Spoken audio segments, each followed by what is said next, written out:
تفسیر القرآن آج کا سبق سورہ ہود آیت نمبر 64 سے 68 تک۔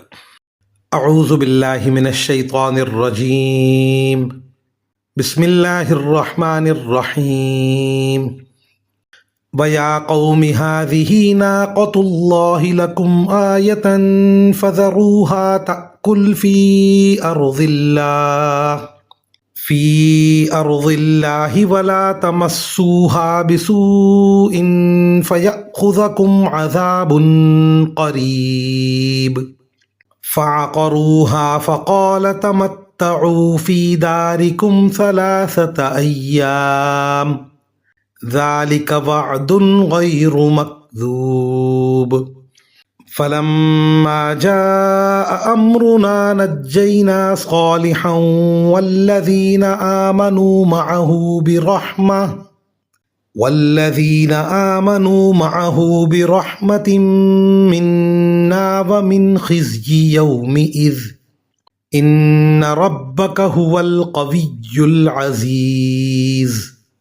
وَأَخَذَ الَّذِينَ ظَلَمُوا الصَّيْحَةُ فَأَصْبَحُوا فِي دِيَارِهِمْ جَاثِمِينَ كَأَن لَّمْ يَغْنَوْا فِيهَا أَلَا إِنَّ ثَمُودَ كَفَرُوا رَبَّهُمْ أَلَا بُعْدًا لِّثَمُودَ۔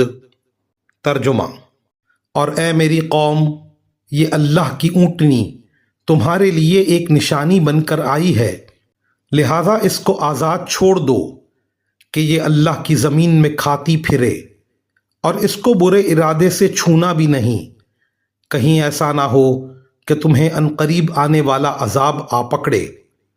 پھر ہوا یہ کہ انہوں نے اس کو مار ڈالا۔ چنانچہ صالح نے کہا کہ تم اپنے گھروں میں 3 دن اور مزے کر لو، اس کے بعد عذاب آئے گا، اور یہ ایسا وعدہ ہے جسے کوئی جھوٹا نہیں کر سکتا۔ پھر جب ہمارا حکم آ گیا تو ہم نے صالح کو اور ان کے ساتھ جو ایمان لائے تھے ان کو اپنی خاص رحمت کے ذریعے نجات دی اور اس دن کی رسوائی سے بچا لیا۔ یقیناً تمہارا پروردگار بڑی قوت کا، بڑے اقتدار کا مالک ہے۔ اور جن لوگوں نے ظلم کا راستہ اپنایا تھا ان کو ایک چنگاڑ نے آ پکڑا، جس کے نتیجے میں وہ اپنے گھروں میں اس طرح اوندھے پڑے رہ گئے جیسے کبھی وہاں بسے ہی نہ تھے۔ یاد رکھو، سمود نے اپنے رب کے ساتھ کفر کا معاملہ کیا تھا۔ یاد رکھو کہ بربادی سمود ہی کی ہوئی۔ وآخر دعوانا ان الحمد للہ رب العالمین۔